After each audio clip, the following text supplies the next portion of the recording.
대상 2장 3절에서 17절까지입니다. 한 절씩 읽겠습니다. 유다의 아들은 에르와 오난과 셀라니, 이 세 사람은 가나안 사람 수아의 딸이 유다에게 낳아준 자요. 유다의 맏아들 에르는 여호와 보시기에 악하였으므로 여호와께서 죽이셨고, 유다의 며느리 다말이 유다에게 베레스와 세라를 낳아주었으니 유다의 아들이 모두 다섯이더라. 베레스의 아들은 헤스론과 하물이요, 세라의 아들은 시므리와 에단과 헤만과 갈골과 다라니 모두 다섯 사람이요, 갈미의 아들은 아갈이니 그는 진멸시킬 물건을 범하여 이스라엘을 괴롭힌 자이며, 에단의 아들은 아사랴더라. 헤스론이 낳은 아들은 여라무엘과 람과 글루베라.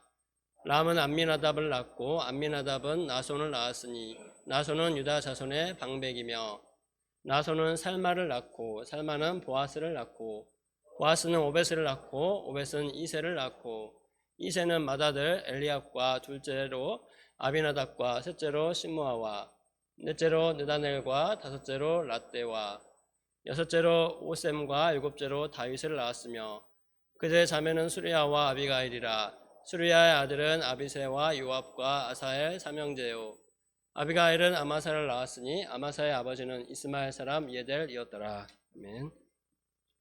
요절은 2장 3절과 4절입니다. 다시 한번 읽겠습니다. 유다의 아들은 에르와 오난과 셀라니, 이 세 사람은 가나안 사람 수아의 딸이 유다에게 낳아준 자요, 유다의 맏아들 에르는 여호와 보시기에 악하였으므로 여호와께서 죽이셨고, 유다의 며느리 다말이 유다에게서 베레스와 세라를 낳아주었으니 유다의 아들이 모두 다섯이더라. 아멘. 말씀의 제목은 유다의 자손들입니다.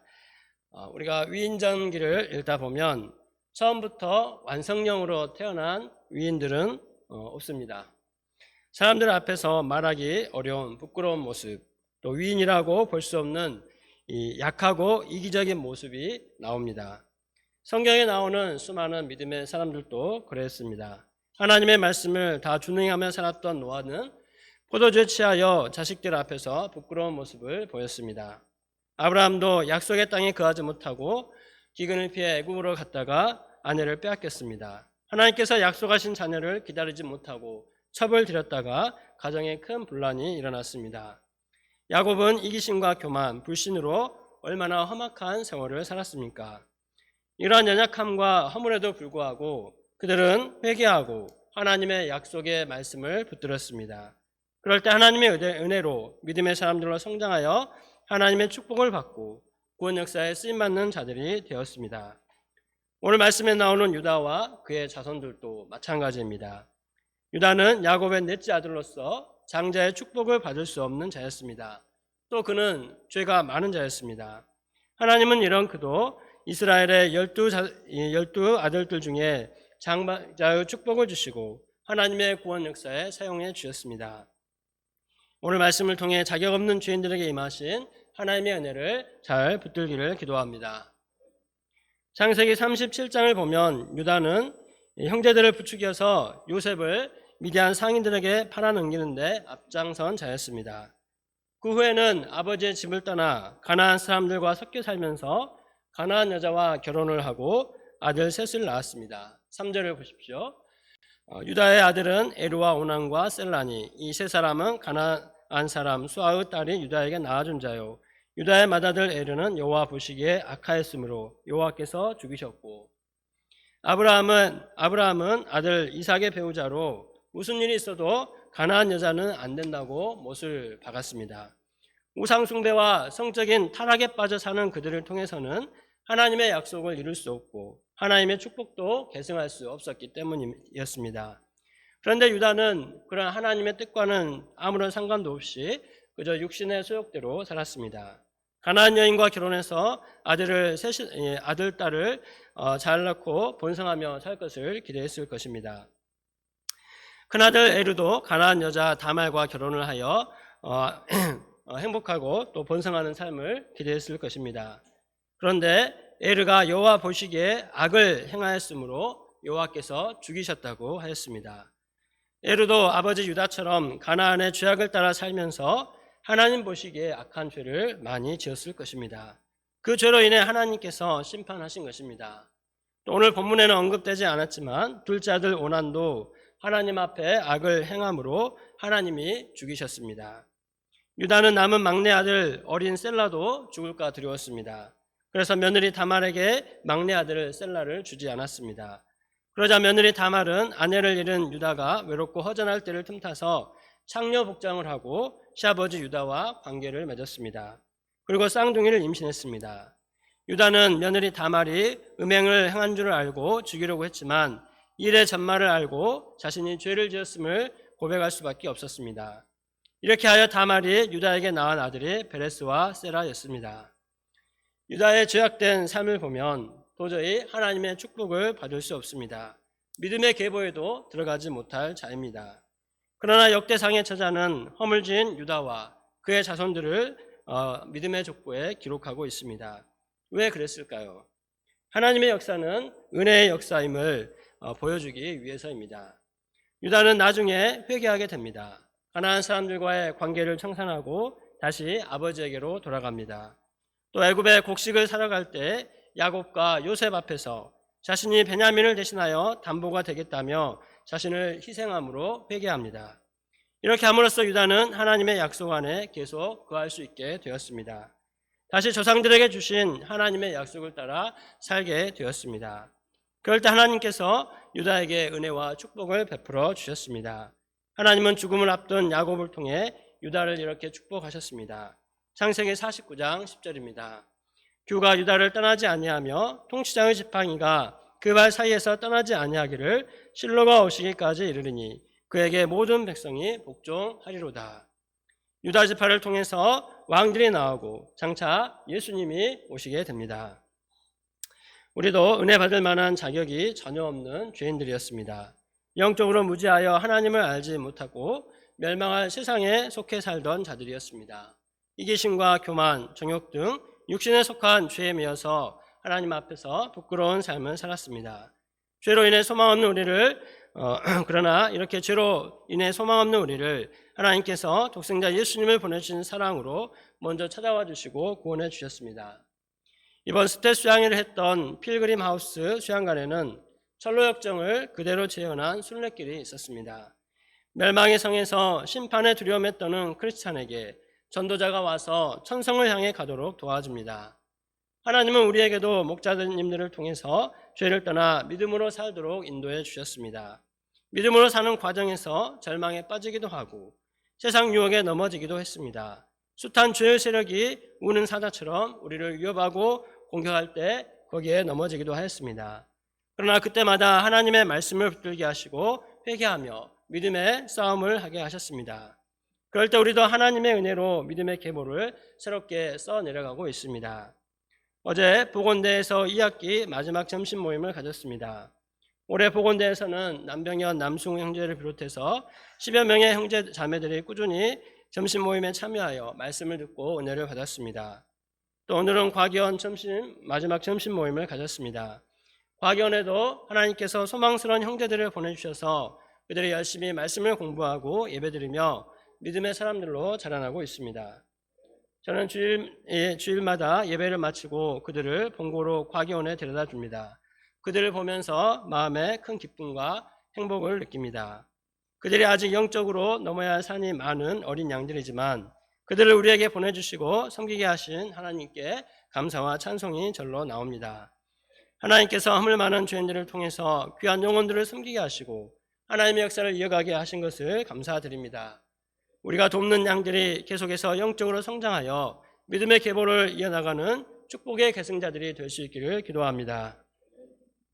7절을 보십시오. 다 같이 읽어보겠습니다. 시작. 갈미의 아들은 아갈이니 그는 진멸시킬 물건을 범하여 이스라엘을 괴롭힌 자이며. 유다 지파는 믿음으로 잘 나가는 것 같다가 다시 한번 부끄러운 역사를 쓰게 됩니다. 이스라엘 백성은 하나님의 말씀에 순종하여 난공불락의 여리고성을 무너뜨렸습니다. 이때 하나님께서는 이스라엘 백성들에게 절대로 여리고성의 물건에 손을 대지 말고 전부 다 진멸하라고 엄히 말씀하셨습니다. 만일 누구든지 여리고성의 물건에 손을 대는 자는 저주를 받을 것이라고 경고하셨습니다. 모든 백성들은 이 하나님의 말씀에 순종했습니다.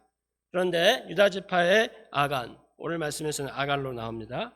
이 아갈이 하나님의 말씀에 불순종하여 여리고성의 물건을 훔쳐 자기 장막에 감추었습니다. 아이성 전투의 패배로 인해서 이 죄악이 드러나서 그는 돌에 맞아 죽게 되었습니다. 7절은 아간의 그 부끄러운 죄악을 기록하고 있습니다. 아간의 불순종과 탐심의 죄로 이스라엘 백성들은 큰 위기를 맞았습니다. 이는 용서받을 수 없는 큰 죄였습니다. 이런 부끄러운 역사를 가진 유다 지파는 결코 자기 의를 주장할 수 없습니다. 아갈을 통해서 하나님께서 우리에게 주시는 메시지가 무엇입니까? 아무리 축복받은 유다의 혈통이라 할지라도 하나님의 말씀대로 순종하지 않으면 심판을 받는다는 것입니다. 유다의 아들 엘과 오난 그리고 아갈이 그것을 잘 보여줍니다. 또한 이스라엘 백성들이 바벨론에 끌려간 것도 하나님의 말씀에 순종하지 않았기 때문입니다. 이를 통해 하나님의 말씀에 순종하는 것이 살 길이요 축복받는 길임을 잘 보여줍니다. 우리도 항상 하나님의 말씀을 마음에 품고 탐심과 기타 육신에 속한 죄와 싸우지 않으면 언제든지 넘어질 수밖에 없습니다. 골로새서 3장 5절 그러므로 땅에 있는 지체를 죽이라 곧 음란과 부정과 사욕과 악한 정욕과 탐심이니 탐심은 우상 숭배니라. 그러므로 우리는 나의 한계와 연약함을 깊이 인정하고 항상 말씀 앞에 자신을 믿어 순종시켜야 하겠습니다. 성령을 따라 행하고자 믿음의 싸움을 감당해야 하겠습니다. 유다 지파에는 훌륭한 믿음의 여인들이 있었습니다. 10절에서 12절을 보십시오. 같이 읽겠습니다. 시작. 람은 암미나답을 낳고 암미나답은 나손을 낳았으니 나손은 유다 자손의 방백이며 나손은 살마를 낳고 살마는 보아스를 낳고 보아스는 오벳을 낳고 오벳은 이세를 낳고 살마는 여리고성의 기생 라합과 결혼한 살몬을 말합니다. 그의 아들 보아스는 모압 여인 룻과 결혼을 합니다. 라합과 룻은 모두 멸망받을 이방 여인들이었습니다. 그러나 그들에게는 누구보다도 하나님께 대한 믿음이 분명하였습니다. 라합은 여리고성을 정탐한 자들에게 말했습니다. 여호수아 2장 11절 하반절입니다. 너희의 하나님 여호와는 위로는 하늘에서도 또 아래로는 땅에서도 하나님이시니라. 라합은 이방인요 천한 기생이었지만 하늘과 땅을 다스리시고 심판하시는 하나님을 믿었습니다. 룻도 시어머니 나오미의 하나님을 굳게 믿었습니다. 이방 여인들이었지만 누구보다 전심으로 하나님을 믿는 그 믿음은 탁월했습니다. 하나님께서 그 믿음을 축복하시고 믿음의 역사에 사용해 주신 것입니다. 라합과 룻과 같은 믿음의 사람들 통해서 다윗이 태어나게 되었습니다. 하나님의 역사는 참으로 믿음의 역사요 은혜의 역사입니다. 아무리 비천한 죄인도 회개하고 돌이키면 하나님께서 받아주십니다. 사도 바울은 자신에게 임한 하나님의 은혜를 이렇게 고백했습니다. 고린도전서 15장 9절 10절입니다. 나는 사도 중에 가장 작은 자라. 나는 하나님의 교회를 박해하였으므로 사도라 칭함받기를 감당하지 못할 자니라. 그러나 내가 나된 것은 하나님의 은혜로 된 것이니 내게 주신 그 은혜가 헛되지 아니하여 내가 모든 사도보다 더 많이 수고하였으나 내가 한 것이 아니오 오직 나와 함께 하신 하나님의 은혜로라. 하나님을 대적하던 그를 하나님께서 구원하시고 복음을 전파하는 데 사용하신 것이 하나님의 은혜라는 것입니다. 오늘 말씀을 묵상하면서 저에게 주신 하나님의 은혜를 생각할 때 감사가 되었습니다. 저는 정욕과 혈기, 허무와 무기력, 패배의식, 이기심 등 죄로 병든 자였습니다. 영적으로도 깨닫는 것이 너무나 더딘 자였습니다. 도저히 목자가 될 만한 자가 아니었습니다. 그러나 하나님께서 저를 오랫동안 베이비시팅 하시며 키워주셨습니다. 승리 목자님을 비롯해서 목자님들의 기도와 섬김, 오래 참는 사랑을 통해 점점 복음의 눈을 뜨게 되었습니다. 예수님의 십자가 사랑을 깊이 용접하고 그 사랑 안에 거하게 되었습니다. 그 사랑으로 말미암아 아무리 힘들고 어려워도 포기하지 않는 믿음을 주시고 또 양들을 향한 사랑과 심정을 주셔서 양들을 섬기는 은혜를 주셨습니다. 또 10년 넘게 전국 학생 수양의 실무를 감당하며 섬기는 데 사용해 주셨습니다. 지금도 부족하고 허물진 모습이 많지만 정죄하지 않으시고 사랑으로 품어주시며 사용해 주시는 은혜를 감사드립니다. 이 하나님의 은혜를 자녀들과 양들과 후배 목자님들과 나누며 하나님의 축복을 계속해서 이어갈 수 있기를 기도합니다. 결론입니다. 우리는 나의 나된 것은 하나님의 은혜라고 밖에는 고백할 수밖에 없습니다. 자격 없는 죄인들에게 임하신 하나님의 은혜를 항상 기억하고 감사하며 살아야겠습니다. 복음의 빚진 자로서 세상 많은 사람들에게 복음을 전하고 예수님의 제자 삼는 일에 계속해서 충성할 수 있기를 기도합니다. 기도하겠습니다.